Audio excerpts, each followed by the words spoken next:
"You're nothing but a problem," my brother said. "This family would be better without you," my dad added. I left without a word. Now they won't stop calling me. Hey everyone. Before we kick off today's video, I've got a favor to ask. We've noticed our channel isn't getting as much love lately, and subscribing is one of the easiest ways you can help us out. It's quick, free, and it means we can keep bringing you awesome content. Your support really means a lot, so let's work together to keep this channel growing.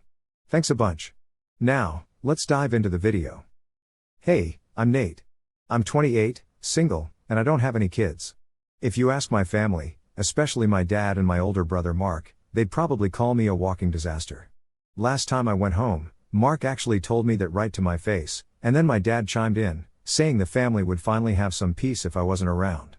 I didn't get mad or cry or anything. I just picked up my jacket and walked out into the chilly evening.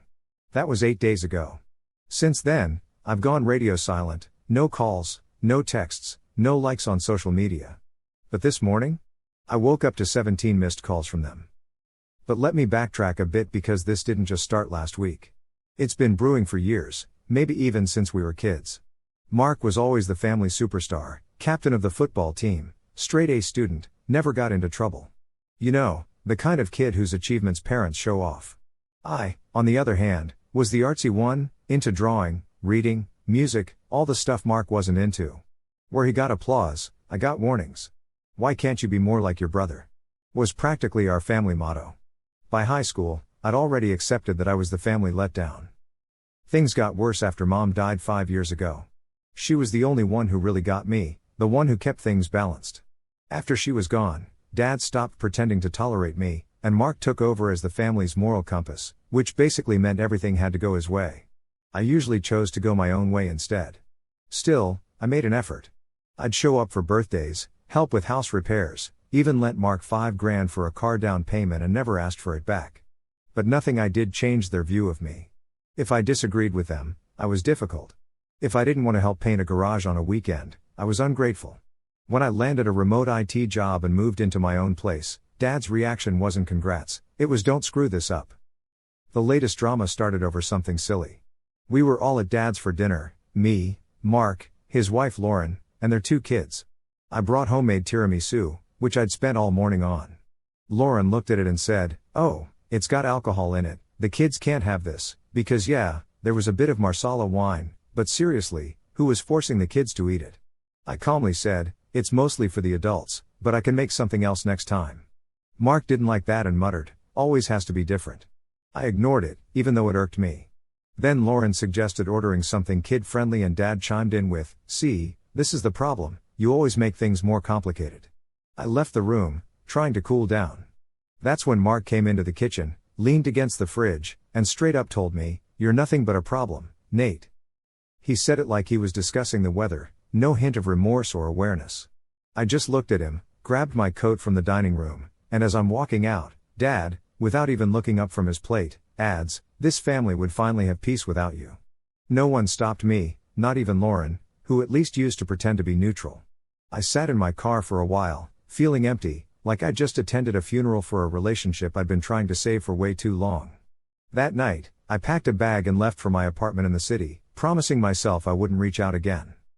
The first few days were quiet, and honestly, the silence was a relief. I dove back into reading, hit the gym, caught up on movies, and even started sketching, something I hadn't done in ages. No passive-aggressive calls, no guilt tripping, just peace. Then came the first missed call from Lauren. I ignored it. Then 1 from Dad, and 2 from Mark, and then 5 more yesterday. And this morning, 17 calls from them, no voicemails, just missed attempts, like they're freaking out. I haven't answered any, but I'd be lying if I said I wasn't curious. Something big must have happened. Maybe it's Mark? So, here's what went down. I lost my job, and maybe my dad had a health scare or maybe they finally figured out what it feels like when someone you treat poorly decides to vanish. I'm just not ready to call back yet. Part of me is curious about what's happening, but there's a bigger part of me that can't shake off the memory of sitting in the kitchen, seeing my brother's face as he told me I didn't belong. If they're looking for something from me now, they might just learn what happens when the problem stops cooperating. I didn't pick up any of their calls. I just stared at my phone, half expecting it to ring again. When it did, around noon, I just watched it vibrate on the table. It was Dad calling again. I muted the call and flipped the phone over, like it was something toxic. Whatever they needed, it wasn't my burden anymore. At least, that's what I tried to convince myself. But cutting off toxic people isn't all peace and quiet, sometimes the silence is loud. You find yourself replaying old chats, trying to pinpoint where things went wrong. I thought a lot about my mom that day and how life was different when she was around. She used to sneak little gifts into my room after fights with Dad, books, sketch pads, candy bars. She would step in when Mark wanted to bully me. She saw me, she had my back. And after she passed, it felt like no one else did. So yeah, I was tempted to call back, not because I forgave them or missed them, but because part of me still hoped they'd realized how crappy they'd been. I wanted to believe they could change. Then, I got a text from Lauren. "Hey Nate, sorry to reach out like this, but something's up with your dad.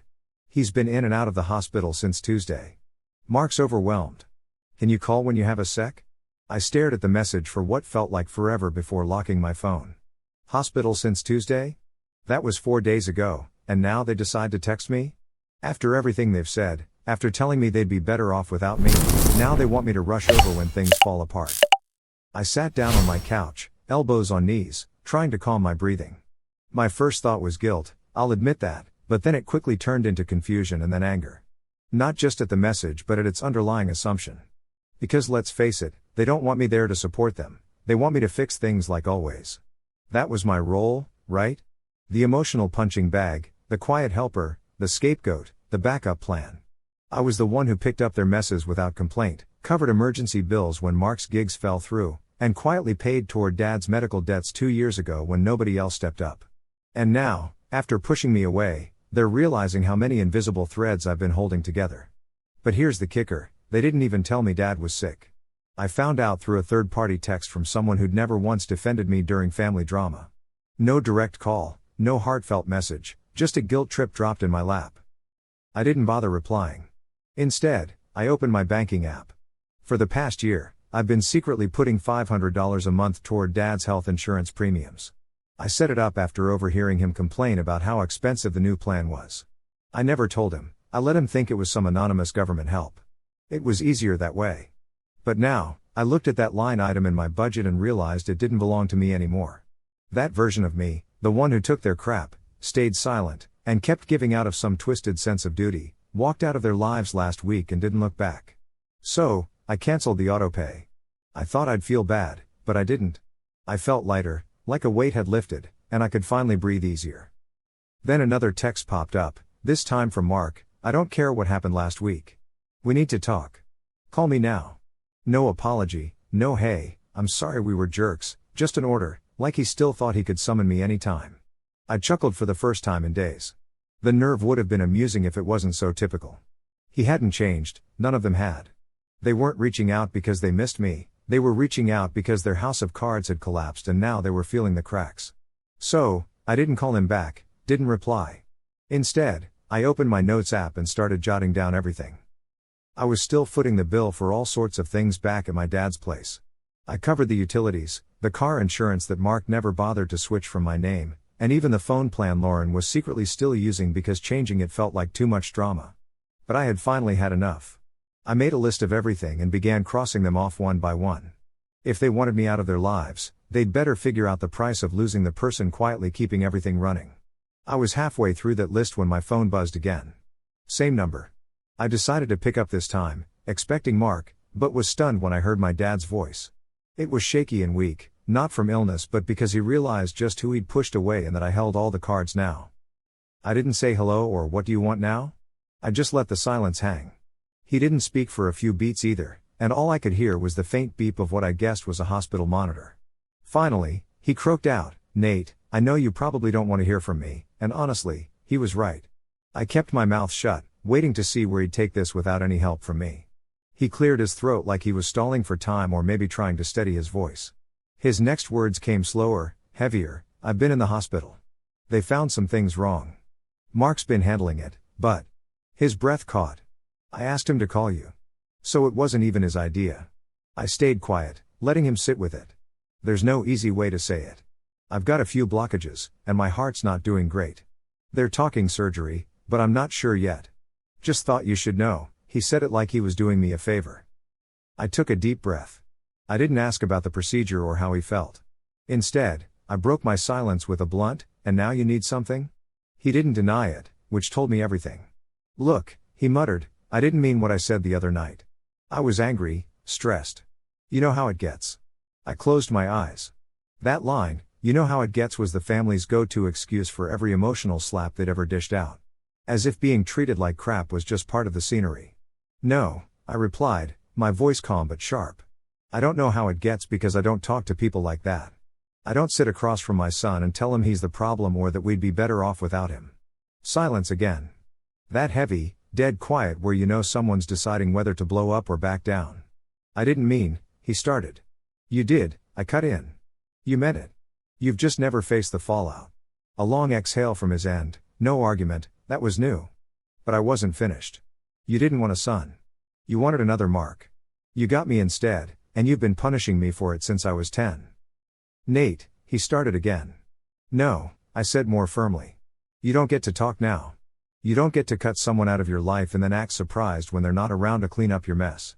What followed wasn't words. It was something between a cough and a sob, startling. I'd never heard my dad make a sound like that, ever. And for a brief moment, I didn't feel angry, I just felt empty. Once, I'd have given anything to hear my dad cry over something I said, just to know he felt something for me at all. But now, it felt too late. "I just wanted peace," he said quietly. "Everything fell apart after your mom passed. I didn't know how to fix anything, so I took it out on you." That hit hard, not as an excuse but because it was true, and I'd waited years to hear anything that even resembled accountability. I didn't let it sway me. "You didn't just take it out on me," I said. "You made me believe I deserved it." And there it was, the heart of it all. It wasn't the insults or the guilt trips that ached but the years I'd spent trying to earn the approval of someone who withheld it like a prize. The years I thought I owed him something. He didn't respond with a defense or denial, just silence. Then he asked, "Are you coming back?" I let the question linger. It was surreal that the same man who said the family would be better without me was now asking if I'd return. I could almost hear the weight behind his words. "We need you, Mark's swamped, the money's running out, and we thought you'd." He didn't say anything outright, but it was obvious in the way he asked if I was coming back, like he expected me to always be around. I thought about my tiny apartment, my cozy rented nook where no one yelled at me or made me feel like a burden. I pictured my sketch pad sitting on the nightstand and Toby, my cat, who I adopted a couple of months ago. Toby curls up next to me every night without any judgment. For the first time in ages, I felt like a whole person away from them. I just said, "No." That one word felt huge, ringing through my chest like a bell. He took a breath and said, "Please. We're family." I shot back, "Exactly. You guys taught me how this family treats people who don't fit in. I'm done trying to fit." He suggested, "At least talk to Mark. He's trying." I almost laughed because, honestly, Mark's only trying because I'm gone. That's not growth, that's panic. Then silence filled the line until he asked, "So, what happens now?" And for the first time in all of this mess, I felt calm. I told him, "You figure it out. Just like I had to when I was 16, and you called me a failure.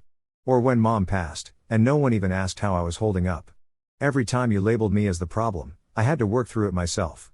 There was this noise on the other end, like a resigned click in his throat. I could tell he wanted to argue, that's his go-to move, but he just said, "Okay." No begging, no tantrums, just a defeated, uncertain okay. And with that, I hung up.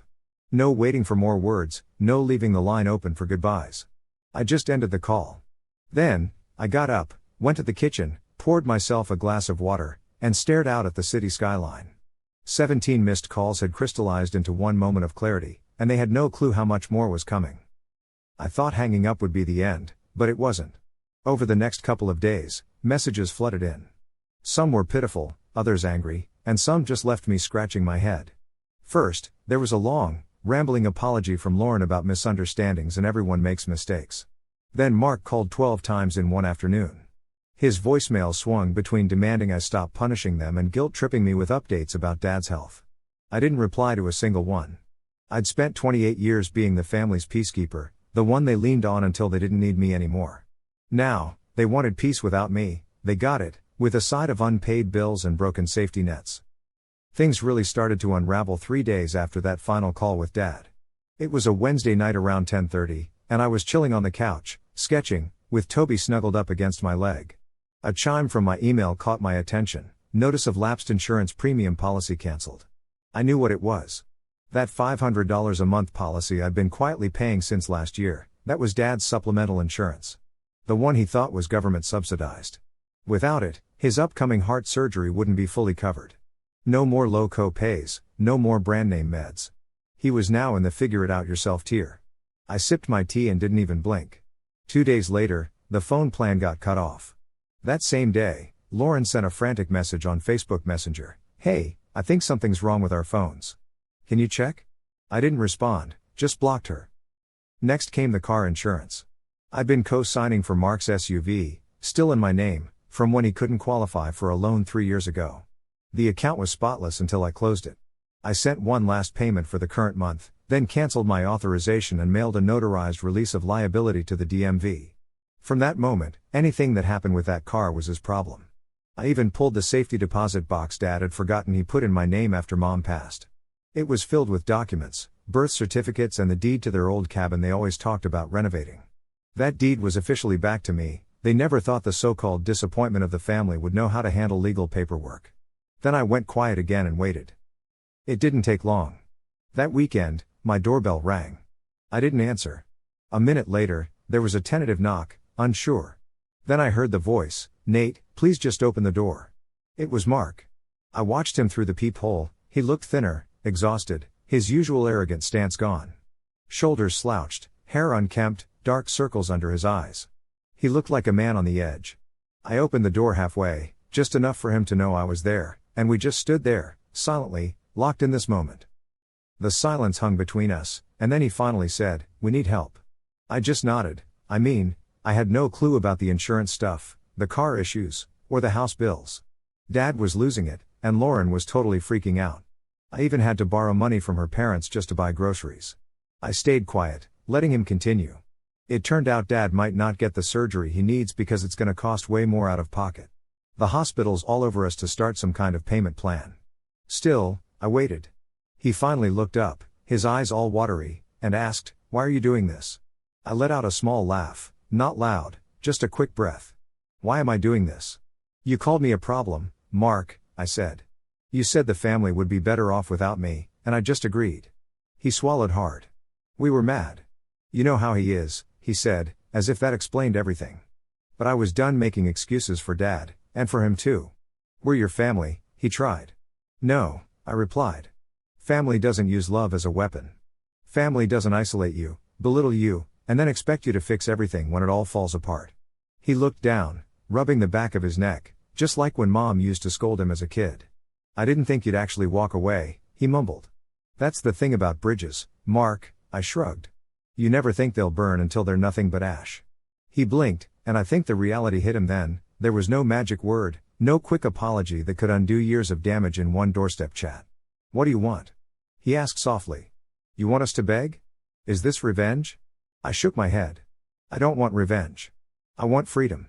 I want peace, the peace you all said you'd have without me, so enjoy it." I started to close the door, and it seemed like he might stop me, but he didn't. "Nate," he called, his voice cracking. "I'm sorry." I paused because it wasn't loud or showy, just a whisper from a man who finally understood the mess he'd helped create. I met his eyes. "I hope you mean that, not for me, but because you need to," I said, and then I shut the door for good. 3 weeks passed, and I heard nothing from them, no calls, no messages, nothing. I figured this was it until a letter showed up in my mail. No return address, just my name on the front. I sat at my kitchen table, opened it, and read the first line. "Nate, I don't know if you'll ever read this, but I wanted you to know I heard you. I don't expect forgiveness, probably don't deserve it, but I am sorry for everything." It was from Dad. He went on to say all the things I'd wanted to hear my whole life. He admitted that he took his grief out on me after Mom passed away and acknowledged that I was never lesser, just different, and he hadn't been able to handle that. He said Mark had told him everything, the canceled policies, the insurance, the calls, and how I had walked away. And then came the part that finally brought tears to my eyes. "I told you once this family would have peace without you. I was wrong. There is no peace without you, only silence." He ended the letter saying he wouldn't contact me again unless I reached out first, no guilt, no pressure, just space. I folded the letter and set it aside. Then I looked around my apartment. The sun was streaming through the windows, and Toby, my cat, was stretched out on the floor, blinking at me slowly as if he knew something had changed. I didn't call them, not that week, not the next. But I kept that letter, and every time I looked at it, I remembered something important: peace isn't given, it's claimed. And for the first time in my life, I had it, not because they changed, but because I finally did.